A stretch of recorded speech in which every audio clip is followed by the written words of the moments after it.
자, 오늘은 생명 사랑의 달 세 번째 시간이죠. 생명의 주인은 하나님이다. 생명의 주인은 하나님이다라는 제목으로 말씀을 전합니다. 이 점에 대해서 우리가 절대 잊어서는 안 됩니다. 생명을 사랑하는데 먼저 이해하고 반드시 믿고 절대 잊지 말아야 되는 게 무엇이냐? 생명의 주인이 하나님이시다. 왜냐하면 저는 목사이기 때문에 참 많은 죽음을 접합니다. 그럴 때마다 죽음 이후에 하나님 나라가 있다, 이것을 믿고 함께 그 시간을 나눌 때 그것이 오히려 감사가 되고 기쁨이 될 수 있는 시간이 될 때가 있고요, 어떤 때는 그것이 참 아쉬움과 아픔의 시간이 될 수 있습니다. 그러기에 이 생명의 주인이 하나님이다, 이것을 믿고 신앙생활하는 것, 이것을 믿는다는 자체가 얼마나 기적인지 모릅니다. 여러분, 생명의 주인이 하나님이시다라고 믿는다면, 그러면 여러분 그 예수님을 믿고 하나님을 믿는다면 그 하나님이 허락하신 천국, 그것이 있음을 믿으십니까? 그러면 천국에 갈 수 있다라고 믿으세요? 정말 믿으십니까? 이게 이런 말이 좀 신비적이다라고 들리실지 모르겠지만, 이제 얼마 전에 어머니로부터 연락이 왔어요. 근데 어떤 목사님이 우리 어머니도 꾸지 못했는데 저희 아버지 꿈을 꿨다는 거예요. 그러면서 아버지가 천국에서 참 편하게 아주 잘 계시는 것을 봤다. 그러면 너무 기뻐서 말씀을 하시더랍니다.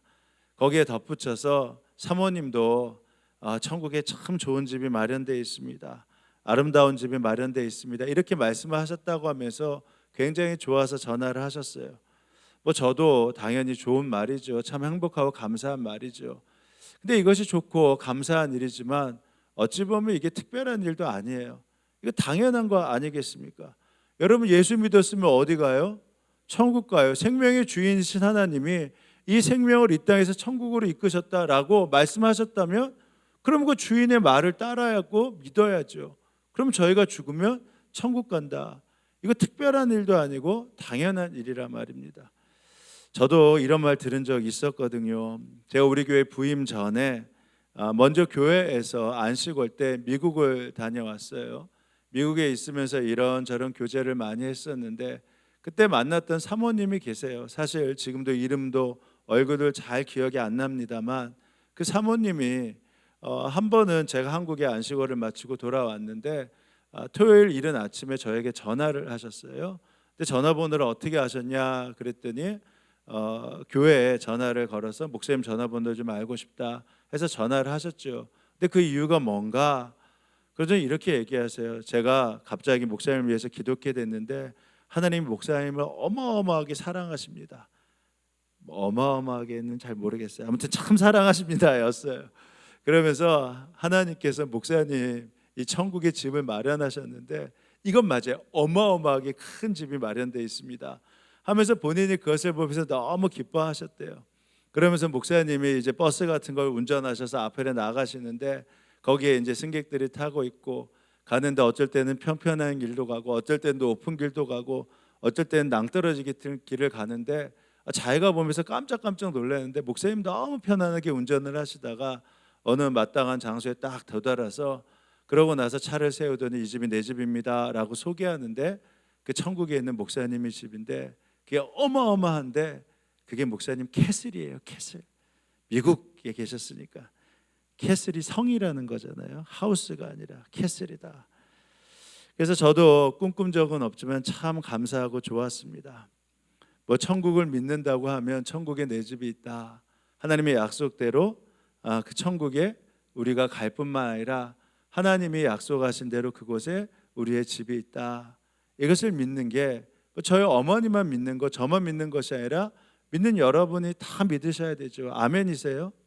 왜냐하면 이게 약속이거든요. 그러니까 우리가 이 약속을 믿는다면 우리가 예수 믿는 사람이 다 천국 가나 이렇게 질문해 볼 수 있어야 되죠. 어떻게 여러분 믿으세요? 예수 믿으면 다 천국 갑니까? 그러면 이렇게 질문해 보시면 돼요. 천국까지 못할 사람이 있나? 그럼 누가 천국에 가지 못하나? 성경에 보면 여러 건 나와 있지만 요한계시록 21장이 바로 새하늘과 새 땅, 그리고 마지막 아멘 주 예수의 오시옵소서라는 그 마지막 장인데요, 거기에 보면 천국 절대 가지 못할 사람이 나와요. 이런 사람입니다. 속된 사람. 가증한 사람, 거짓말하는 사람 절대 천국에 가지 못합니다. 무엇이든지 속된 것이나 무엇이든지, 그러니까 속되다라고 하는 거 먼저 아시죠? 굉장히 나는 깨끗한 척, 거룩한 척 하면서 뒤에서 호박씨라고 말하면 되나? 아무튼 뭐 이렇게 뒤에서 이렇게 보면, 진짜 보면 그 사람 실체를 보면 이 사람이 이런 사람이었구나. 가증한 일, 그죠? 앞에서 사랑합니다, 존경합니다 하면서 뒤에서는 뭐 욕이란 욕은 다 하고, 거짓말하는 사람, 그런 사람은 결코 어디로 들어가지 못하되 천국에 들어가지 못하되. 그러니까 답이 나와 있어요. 천국에 들어가지 못할 사람이 누구냐? 속된 사람, 가증한 사람, 거짓말하는 사람. 이 사람은 천국에 누구든지 가지 못합니다. 그러면 제가 천국에 갈 수 있을까요? 저는 속되지 않을까요? 저는 가증하지 않을까요? 저는 거짓말하지 않을까요? 아시잖아요. 저도 그래요. 그럼 우리 장로님들은 그런 거 없지요? 제가 보니까 장로님들도 똑같아요. 속되기도 하고요, 가증하기도 하고 거짓말도 합니다. 그럼 권사님들은 안 그럴까요? 제가 다 알아요. 앞에서는 깨끗하고 거룩한 척 하면서 막상 보면 그 실체를 보면 정말 저분이 권사님이 맞나? 안 그런 척 하지 마세요. 다 아세요. 그러니까 우리가 이 기준으로 본다면 아무도 천국에 가지 못합니다. 근데 제가 뻔뻔하게 저는 천국에 제 집이 있습니다, 저는 우리 주님이 저를 천국으로 이끄심을 믿습니다, 이렇게 말씀드릴 수 있는 것은 바로 그 다음 구절 때문입니다. 저뿐만 아니라 우리 장로님, 우리 성도들이 제가 천국에 갔다 분명히 믿는 것은 바로 그 다음 구절 때문이에요. 아무로 그대로 들어가지 못한대요. 속된 사람이나 가증아니라 거짓말하는 사람 결코 들어가지 못하되, 그 다음에 다시 나와요. 전혀 이상한 구절이 나옵니다. 오직 어린 양의 생명책에 기록된 자들만 들어가리라. 그러니까 이 세상에 천국에 들어갈 사람은 아무도 없는데, 그러나 다시 한번 눈을 들어보면 오직 어린 양의 생명책에 기록된 사람, 예수님이 바로 너를 구원하였다고 말하면서 바로 그 약속을 한 사람은, 그 사람들은 틀림없이 어디에 간다? 바로 천국에 간다. 그러니까 여기에서는요, 믿음뿐만 아니라 논리와 이성을 동원해 보면 알 수 있어요. 천국에는 아무도 가지 못하구나. 근데 또 천국에 갈 사람이 있구나. 그게 누구시에요? 생명책에 기록된 사람은 천국에 가는구나. 그 생명책에 기록된 사람이 누구입니까? 나는 부활이요 생명이니 누구든지 나를 믿고 회개하고 주 앞에 나아가면 영생을 얻으리라. 나를 믿으면이라고 약속하시지 않았습니까? 그러니까 예수님을 믿고 죄사함을 얻고, 그래서 그분으로 인하여 구원을 받은 자는 생명책에 기록되어서 어떻게 된다라는 거예요? 영생을 얻는다, 천국을 받는다. 그러니까 여러분 가운데 내가 예수님을 믿습니다 라고 하면 때로는 실질적으로 잘 믿어지지 않을 때고 있고, 상황적으로 현실적으로 거짓말할 때도 있고, 가증할 때도 있고, 속된 일도 있죠. 그럴 때마다 우리가 회개하면서 죄책감을 느낄 수 있어요. 죄책감을 느낄 때는 우리가 두 가지 방법을 하면 됩니다. 죄책감을 느끼게 하는 그 대상에 가서 용서를 비는 일이에요. 그거는 반드시 해야 될 일들입니다. 죄책감이 있는데 그 죄책을 그냥 그대로 아무렇지도 않게 넘겨버리면, 그것은 상대방은 화해의 마음으로 그것을 넘겼을지 몰라지만 본인에게는 그 죄책감 때문에 늘 무슨 일이고 어떤 일만 있으면 마음에 걸림이 있어요. 그러니까 그것에 대해서 때로는 그 죄책감이 있을 때 용서를 비는 것, 그것도 죄책감을 사하게 할 수 있는 방법입니다. 그러나 죄책감을 사한다고 해서, 용서를 받는다고 해서 구원에 이르는 게 아닙니다. 그 마음을 가지고 주님 앞에 가서 그 주님이 나의 죄를 사하셨습니다라고 믿었을 때, 그 믿음이 우리를 구원하실 뿐만 아니라 우리를 영생에 이르는 축복에 이르게 하는 것이죠. 왜냐하면 이것은 주님의 속죄함의 약속이 우리에게 부어지기 때문입니다. 그래서 이것을 신학적으로 속죄의 복음이라고 하는 것입니다. 그래서 십자가를 믿고 우리가 죄사함을 얻으면 하나님이 보시는 잣대가 달라지는 거예요. 그 전에 예수를 믿기 전에 잣대는 너는 속된 자야, 거짓말하는 자야, 가증한 자야, 그래서 너는 천국에 들어올 수 없어 였는데, 예수를 믿게 되는 순간 우리의 과거와 현재와 미래의 죄를 사함을 받으면서 그것뿐만 아니라 주님이 내 안에 함께 계시기에 그때서부터의 잣대는 뭐예요? 그것이 아무것도 없이 깨끗함을 얻게 된 자. 그리고 예수님이 그 안에 계시기 때문에 예수의 생명을 얻은 자의 새로운 잣대를 우리에게 하나님이 새롭게 만들어 주시는 거예요. 그래서 그것을 믿게 된 순간 우리는 어떻게 되는 거예요? 어린 양의 생명책에 기록된 자가 되고 영생의 축복 그리고 생명의 축복을 얻게 되는 것입니다. 근데 왜 그래요? 그분이 생명의 주인이니까 그렇게 할 수 있다니까요. 우리가 그냥 너는 용서함을 받았어, 너는 천국에 갈 거야, 너는 온전히 이룰 거야 라고 하면 그거 믿지 마세요.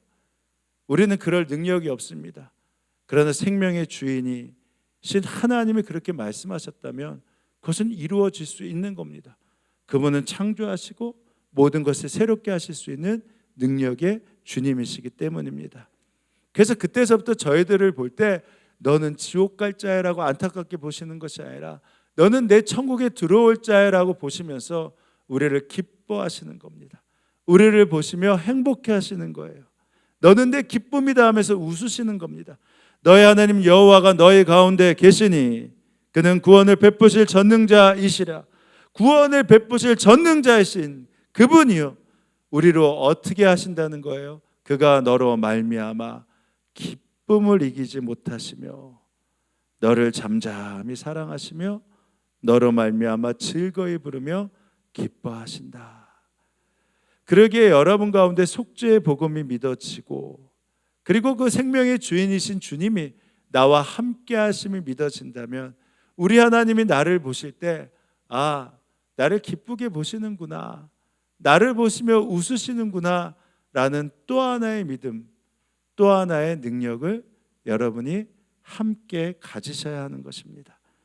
여러분 한번 보세요.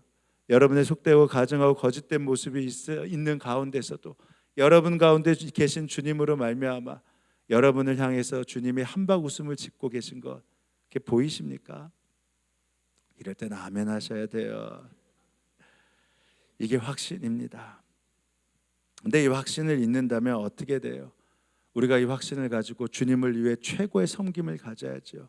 그것이 무엇입니까? 우리 주님이 나만 보면 한박 웃음을 짓게 하시는 것이 아니라 믿지 않는 자들도 주님의 한박 웃음이 될 수 있도록 그들에게 복음을 전하는 사명, 이거 잊지 않으셔야 되는 것입니다. 왜냐하면 이것이 우리 주님을 향한 최고의 섬김이기 때문입니다. 그래서 주님을 믿게 하는 그 믿음이 있다면 여러분이 하나님을 향해서도 웃을 수 있고요, 천국에 있는 나의 가족을 향해서도 웃을 수 있는 것입니다. 왜? 그가 그의 어떠함으로 말미암아 그가 천국에 가는 것이 아니라 예수의 기쁨이 되어 천국에 갔기 때문에 그를 보면서 웃을 수 있는 것이죠. 그래서 믿는 자에게는 이 세상 사람들이 전혀 다르게 이해할 그 단어가 함께 할 수 있는 단어로 우리에게 다가옵니다. 그 단어가 무엇이죠? 바로 죽음과 기쁨이라는 단어입니다. 세상은 죽음과 기쁨 이 단어를 함께 할 수 없어요. 실패와 감사라는 단어를 함께 할 수 없습니다. 도리어 죽음 앞에서 기뻐하는 거 너무 잔인해 보이고요, 실패와 절망 앞에서 감사한다 라고 하면 오히려 그가 무능해 보입니다. 그러나 죽음이 전부가 아니라고 믿는 사람에게는요, 예수님의 말씀처럼 이 슬픔과 기쁨을 동시에 누릴 수 있습니다. 슬픔이 현실인 만큼 부활이 현실이고요, 천국이 현실이기에 우리에게는 슬픔과 기쁨, 죽음과 생명이 동시에 우리에게 허락되는 단어가 되는 것이죠. 물론 아직도 의심이 생기는 분이 계실 거예요. 그렇게 말해도 진짜인가? 이 사도 바울이 그래서 천국을 보고 온 다음에 우리에게 이렇게 말해요. 그래, 맞아. 때론 이 세상에 살면서 그것이 희미해질 때도 있고 의심이 생길 때도 있어. 그리고 지금 이 땅과 천국이 연결되어서 우리가 죽으면 천국에 간다, 이 사실을 믿기가 참 힘들 때도 있어. 근데 그때가 되면 알게 될 것이야. 이 땅과 천국이 연결되어 있을 뿐만 아니라 왜 그때 하나님이 생명이 주신 하나님 그 생명을 받으셨는지, 그 생명을 천국으로 이끄셨는지 그때는 알게 될 거야 라고 이렇게 말씀을 하시더군요. 지금은 우리가 거울로 영상을 보는 듯 희미하게 보지만은 그때에는 얼굴과 얼굴을 마주하여 볼 것입니다. 하나님과 우리의 얼굴, 천국에 있는 우리의 가족의 얼굴. 지금은 내가 부분밖에 알지 못하지만 완전한 하나님의 섭리를 어떻게 알겠습니까, 우리가? 그러나 그때가 되면 하나님이 나를 아신 것 같이 내가 온전히 하나님의 뜻이 이거였군요. 생명의 주이신 하나님이 그래서 이때 그 생명을 받으셨군요. 이때 이 생명을 바로 이 땅에서 천국으로 옮기셨군요. 그것을 알게 될 것이다. 왜 이런 헤어짐을 주셨는지, 왜 이런 아픔을 주셨는지 알지 못하지만 완전한 복음 앞에서 그래서 우리는 또 하나의 감사를 올릴 수 있는 것입니다. 그래서 우리가 이 땅에서 하나님의 사랑을 받고 있다면, 그 주님을 믿는다면 그래서 생명을 살리는 일에 앞장서야 하는 것이죠. 그렇다면 또 하나 알아야 될 것이 무엇입니까? 생명을 살린다는 것이 무엇인가? 그것을 알아야 되는데 바로 거기에는 생명을 보호할 책임이 있다라는 것입니다. 첫째는 사람의 생명을 보호할 책임, 또 하나는 자연의 생명을 보호할 책임. 그러면 생명을 보호할 책임의 시작은 어디일까요? 생명의 나침판인 성경은 분명히 얘기합니다. 바로 뱃속에서부터이다. 이거부터 보호하는데 우리가 책임을 다해야 된다. 오늘 본문이 그것을 분명히 말하잖아요. 생명은 태어나면서 시작되는 것이 아니라 창조주 하나님이 뱃속에서부터 시작하셨다. 하나님께서 내 장기를 창조하셨는데 어디서부터 시작하셨다고요? 내 모태에서부터 짜맞추셨다. 그냥 기계가 아니라 작품이라는 것입니다. 내가 이렇게 빚어진 것이 오묘하고 하나님께서 하신 일이 놀라워 이 모든 일로 내가 하나님께 감사를 드립니다. 알게 되면요, 이 태에서부터 나를 하나님의 작품으로 만드신 것이 너무 감사한 거예요. 내 영혼이 이 사실을 너무도 잘 압니다. 은밀한 곳에서 나를 지으셨고 사람들이 보지 않는 모태에서부터 땅속 깊은 곳 같은 저 모태에서 나를 조립하셨으며 내 뼈 하나하나도 주님 앞에서는 숨길 수가 없습니다. 왜? 주님이 직접 하나하나 만드셨기 때문에. 나의 형질이 갖추어지기도 전에 사람들이 이것이 생명이다 라고 이 땅에 태어나서 말하기 전에 하나님께서 나를 보고 계셨으며 나에게 정하신 날들이 아직도 시작되기도 전에 생명이다 라고 말하면서 이 땅에서 호흡이라는 새로운 삶을 시작하시기도 전에 주님의 책에 이것은 생명이다 라고 다 기록하셨습니다. 그래서 우리가 이 사실을 믿는다고 한다면요, 우리가 생명의 주인이신 하나님이 바로 모태에서부터 생명을 만드셨다라고 한다면 우리가 이 생명을 보호하고 이 생명을 지키는 일에 앞장서야 하는 것은 당연하다라는 것입니다. 말씀드린 대로 5월에 이 말씀은요, 전도사님들이 각각 나눠서 한 주 한 주 정하시고 그리고 그 설교를 저에게 미리 보내주세요. 그러니까 제가 설교를 보내는 것이 아니라 전도사님이 목사님 이번 주는 이렇게 설교하십시오 라고 보냅니다.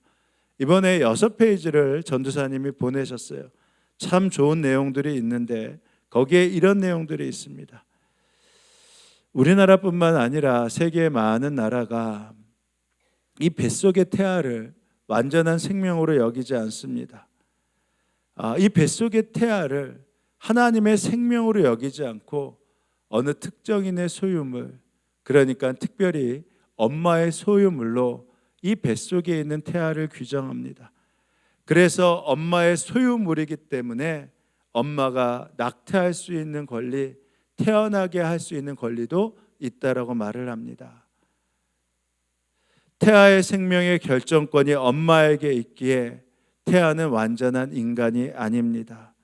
기능적으로 완전한 인간이 되기 위해서는 뱃속에서부터 태어날 때부터 시작됩니다. 이렇게 말을 합니다.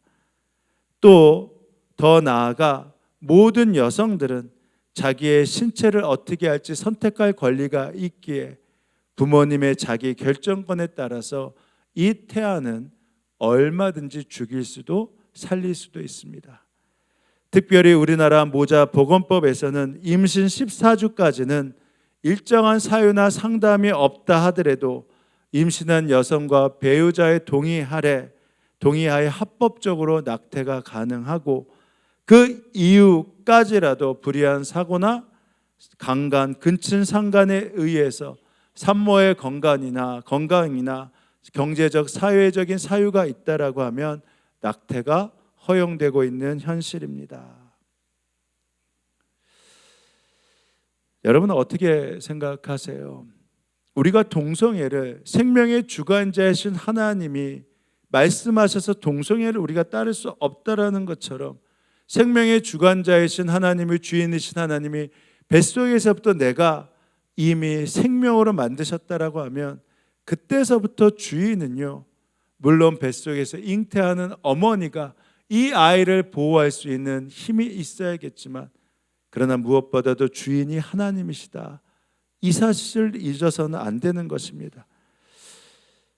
이렇게 말씀하시더군요. 불가피한 범죄로 인해 원치 않는 임신이나 혹은 장애를 가지게 된 아이들을 키우는데 벅찰 가정에게 무조건 낳으라고 한다면 또 다른 하나님의 폭력이 아니냐고 하는 질문이 존재합니다.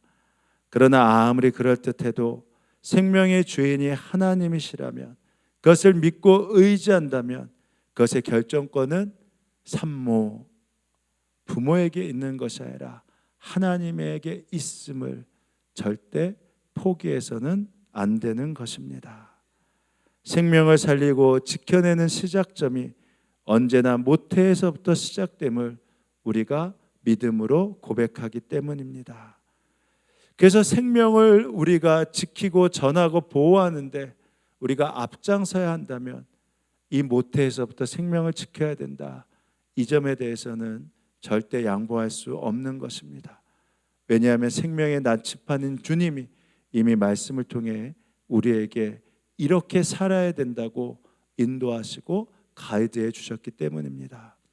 두 번째 말씀드린 대로 이 생명을 지키고 보호하는데 또 하나의 우리의 시각을 넓혀보면 이 자연을 보호해야 된다, 이 사실을 잊지 말아야 한다라는 것이죠.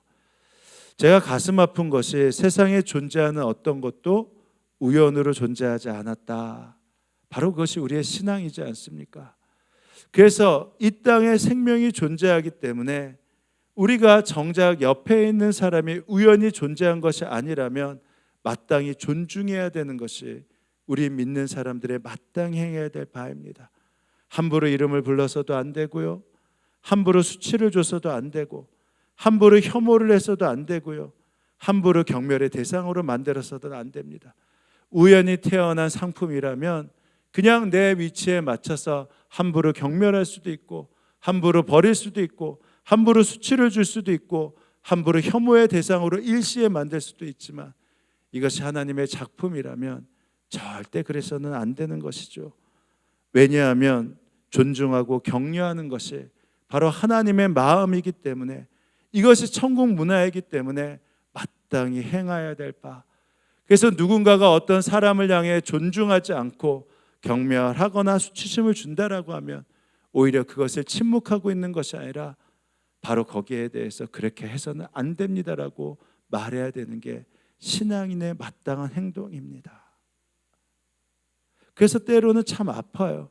어떤 대상이 수치의 대상으로 만들어지고 경멸의 대상으로 만들어지고 혐오의 대상으로 만들어진다면, 왜냐하면 그는 신앙인의 품격과 신앙인의 모습이 아니기 때문입니다. 그렇다면 또 하나 알아야 되는 것이죠. 생명이 우연히 존재한 것이 아니라고 했을 때 그것이 사람뿐만이 아니라는 것이죠.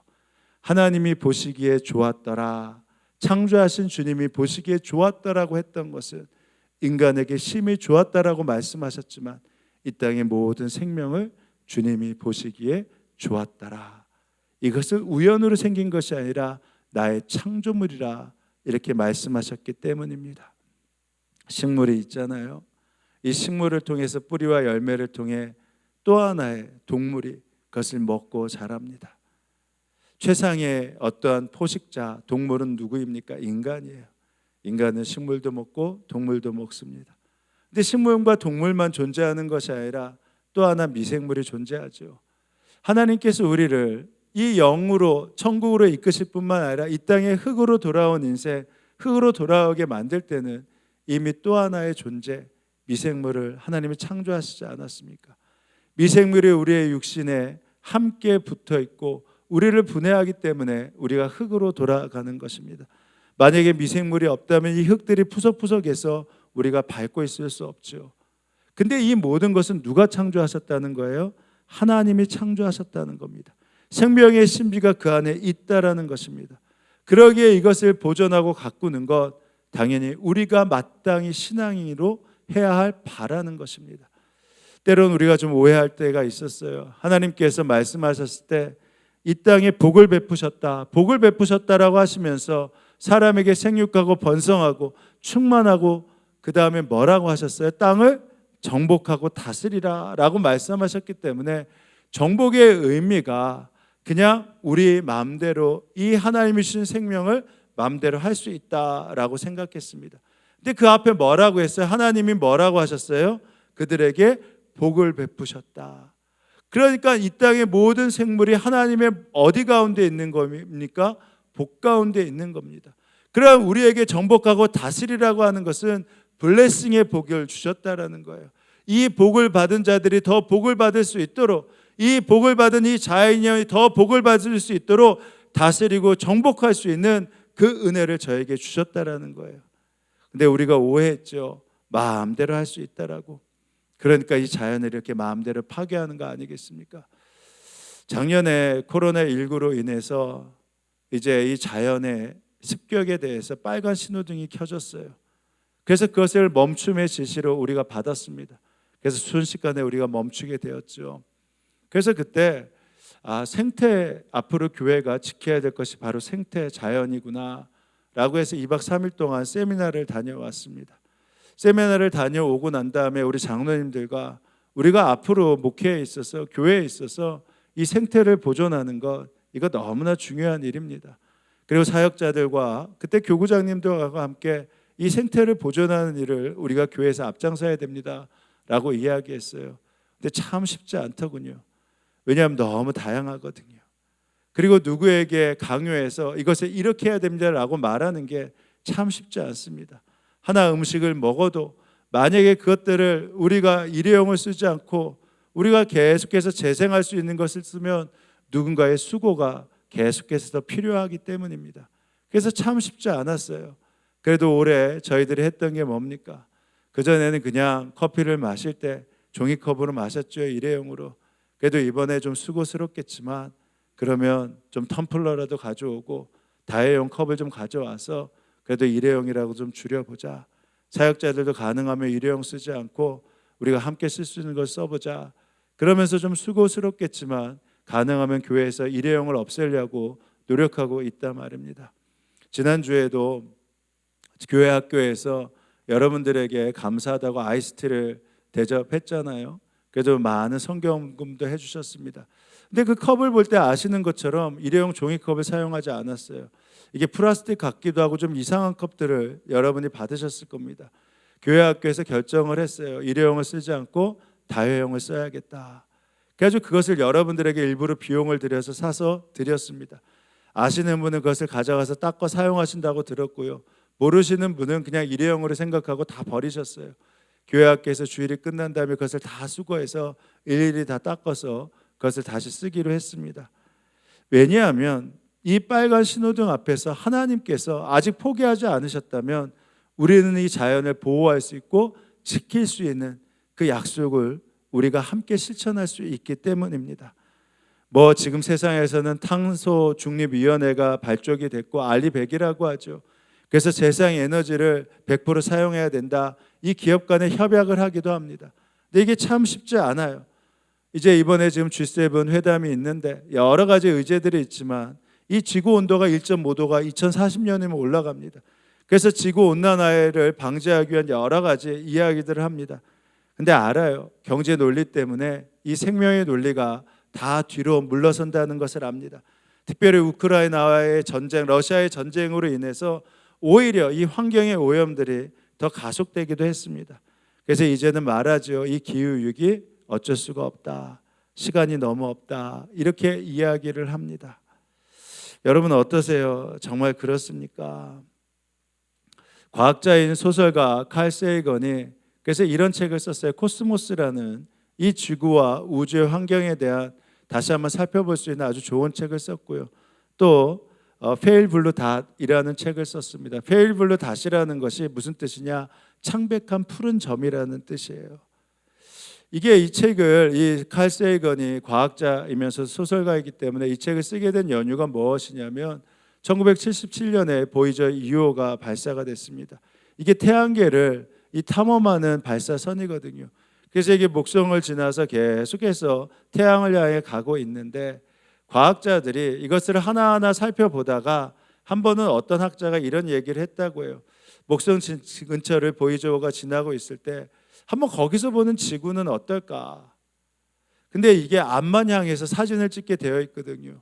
그래서 뒤를 보다가 만약에 이게 고장나면 어떻게 큰일 나잖아요. 그래서 대부분이 반대를 했는데 그래도 아니 거기서 보는 우리 지구는 어떨까 좀 궁금했습니다. 그래서 결국은 위험을 무릅쓰고 카메라를 돌려서 이 지구를 향해서 쐈어요. 근데 커다란 테두리가 있는데 거기를 찾고 찾으니까 아주 창백한 점이 하나가 있더랍니다. 이게 바로 지구예요. 그래서 창백한 점, 그래서 창백한 푸른 점 페일블루 닷이라고 지구를 의미하게 됐습니다. 왜냐하면 지금 우리가 보는 밝은 것은요, 이게 생명이 존재할 수가 없어요. 왜냐하면 열이 있기 때문에 생명이 존재할 수 없고, 열이 없고 그 열을 통해서 살아갈 수 있는 그 위성들이, 행성들만이 바로 생명이 존재할 수 있다라고 생각합니다. 근데 아직껏 우리 지구의 과학상 어떤 생명체로 존재하지 못하는 것을 우리가 알고, 그래서 이 지구, 이 그냥 그저 푸르게 점 하나가 있는 거, 온 우주의 수천 개의 별 가운데 그저 그냥 어떤 별이 지나가다가 파괴를 하면 파괴될 수 있는 이 푸른, 이 창백한 점 하나, 바로 이것이 지구인데, 칼 세이건이 생각할 때 보니까 거기에 부자도 있고 가난한 사람도 있고 정치가도 있고 권력가도 있고 종도 있고 그리고 주인도 있고, 근데 그러면 이 연약한 이 지구에서 좀 서로 돕고 그리고 서로 함께하며 살면 좋은데 거기서 서로 싸우면서 더 먹겠다고 이 지구를 파괴하는 모습이 너무 안타까웠다는 겁니다. 그래서 그가 이렇게 생각을 했어요. 누군가가 어떤 생명체가, 그 생명체가 어떤 생명이 있는 것을 발견하라고 찾다가 이 지구를 와서 보니까 생명이 존재하는 겁니다. 너무 좋아요. 근데 결국 그 지구를 발견하고서도 이 지구는 있을 곳이 못 되는구나, 떠난다라는 것이죠. 왜? 와서 봤더니 처음엔 보니까 생명체가 있어서 너무 기뻤는데 와서 보니까 그 생명체들이 서로 싸우고 서로 헐뜯고 서로 그것들을 파괴하고 있더랍니다. 와서 보니까 이 인간이라는 최상위 존재가 그것들을 파괴하면서 있어서 자기네가 와서 보니까 이 지구는 언젠가 파멸될 것으로 생각돼서 여기는 더 이상 있을 존재가 못 되는구나 라고 스쳐갈 그러한 지구, 바로 지구의 모습이 바로 이렇다라는 것입니다. 여러분 어떻게 생각하세요? 그래서 이제 포기해야 되는 겁니까? 아니요. 우리 하나님이 여전히 이 생명을 주시며 이 지구에 대해서 포기하지 않으셨다면 세상은 이제 더 이상 이 지구를 살릴 수가 없다 말한다 하더라도 우리는 믿음을 쓰면서 이 지구가 살아날 수 있다라고 믿으시고 이것을 보호하는 데 앞장서야 한다라는 것입니다. 이것은 믿음의 문제예요. 이것은 말씀의 문제입니다. 그리고 이것은 우리가 할 수 있는 문제입니다. 이번에 설교를 준비하면서 혹시 기억하실지 모르겠지만 1월 달에 JTBC에서 세계의 전쟁이라는 다큐를 했는데 마지막 전쟁의 뜻이 뭐냐면 인류 최후의 전쟁, 그게 뭐냐? 기후위기라는 겁니다.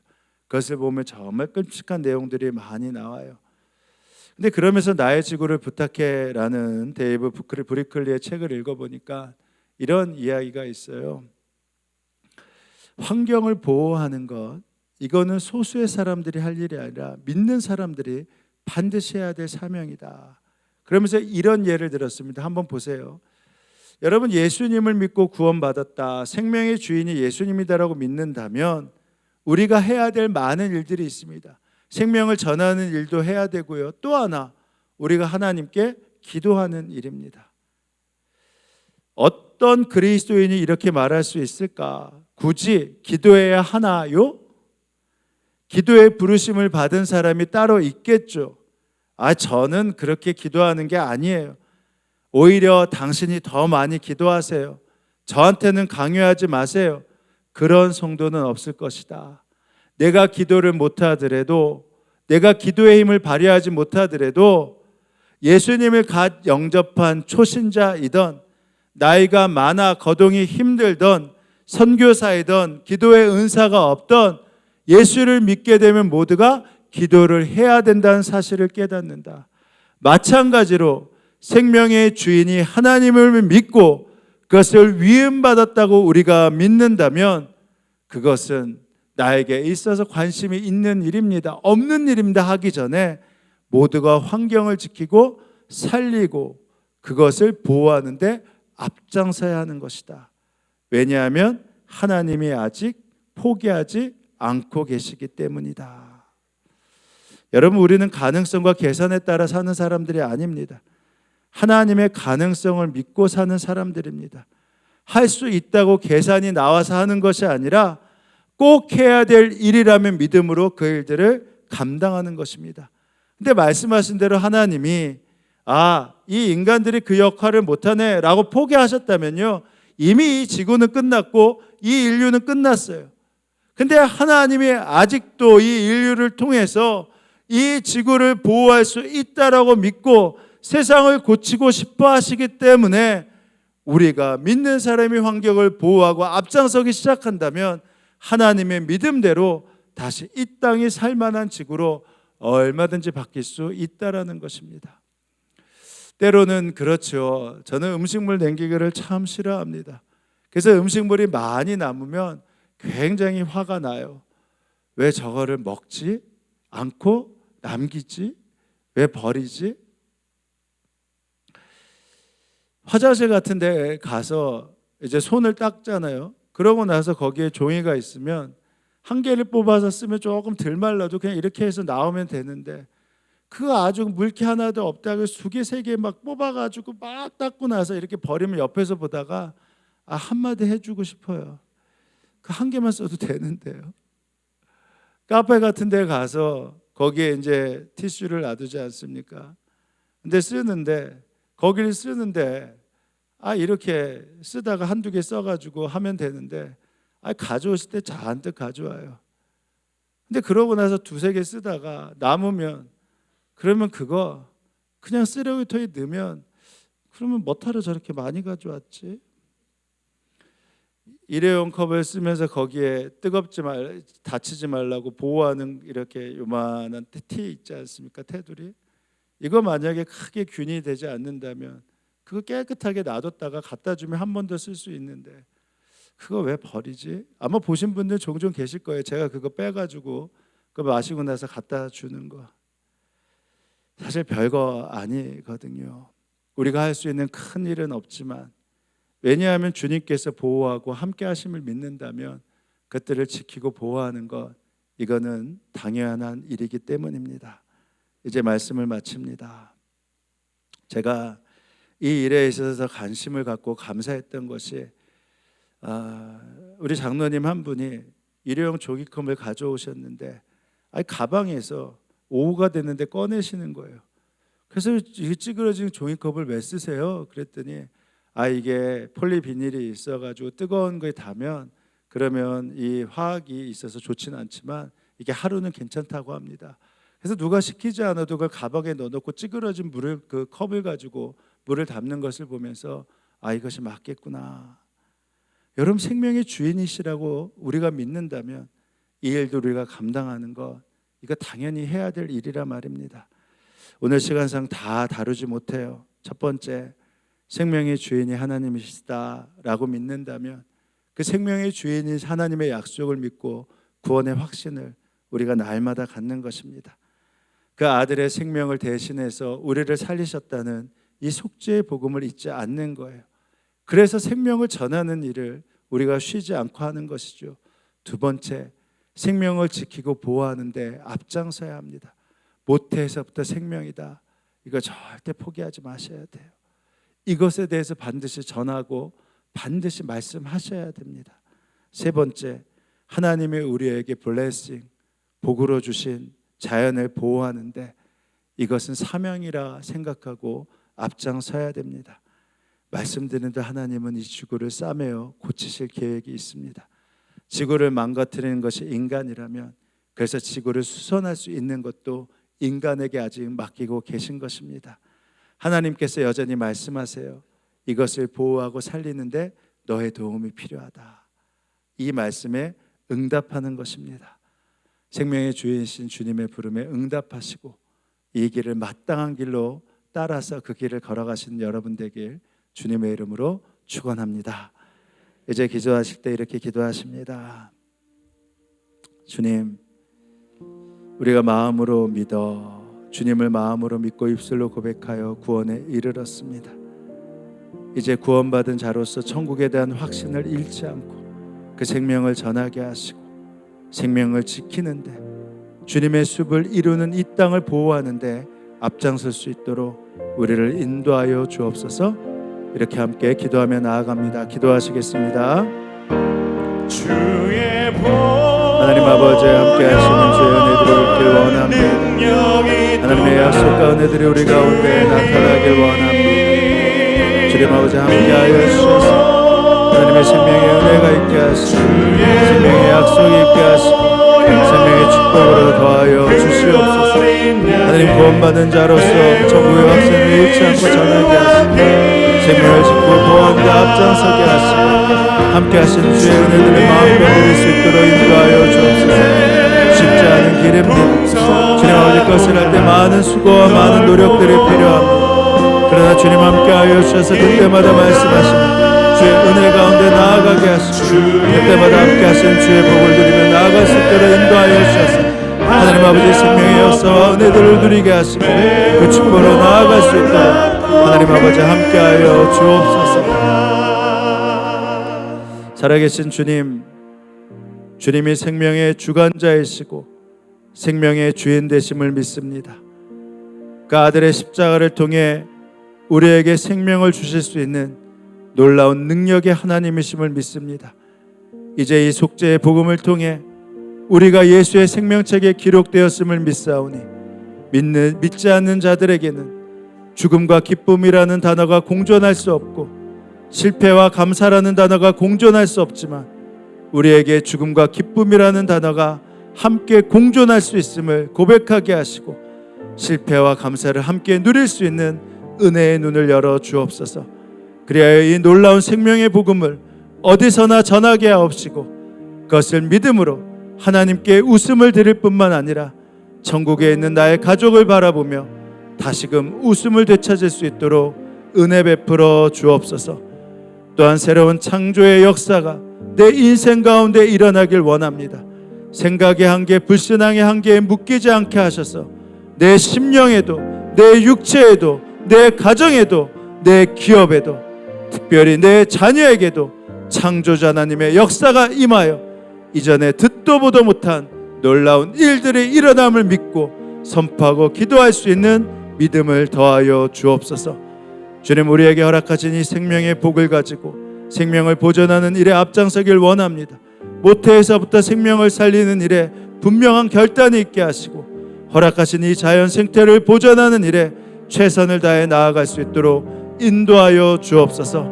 주님, 북한을 위해 기도하오니 믿음의 동역자들을 지켜주시고 억류되어 있는 주님 선교사님, 목사님, 선교사님들 주님 아버지 속히 석방되게 하시고 열방에서 선교하신 선교사님들을 주의 이름으로 높여 주옵소서. 주님, 오늘도 감사합니다. 주님이 주인이시기에 주님께 허락하신 것의 일부를 떼어 봉헌합니다. 우리의 감사와 사랑을 받아주시고 넘치는 축복과 은혜로 더하여 주옵소서. 감사드리며 예수님의 이름으로 기도합니다. 아멘. 이제 우리 다 함께 일어나서 함께 서로에게 좀 인사하고 축복하는 시간을 갖겠습니다. 생명을 전하는 통로가 됩시다. 이렇게 인사하겠습니다. 또 한번 인사할까요? 생명을 보호하고 지키는 데 앞장섭시다. 감사합니다. 이제 우리가 찬양을 하는데요, 이 찬양을 좀 힘차게 할 텐데 이 가사가 그래요. 사막에 샘이 넘쳐 흐르리라. 이것이 천국의 약속뿐만 아니라 이 땅에서도 이루어질 수 있는 하나님의 약속입니다. 사막에 숲이 우거지리라. 예쁜 새들 노래하리라. 이것을 믿고 우리 함께 힘차게 찬양하며 나아갑니다.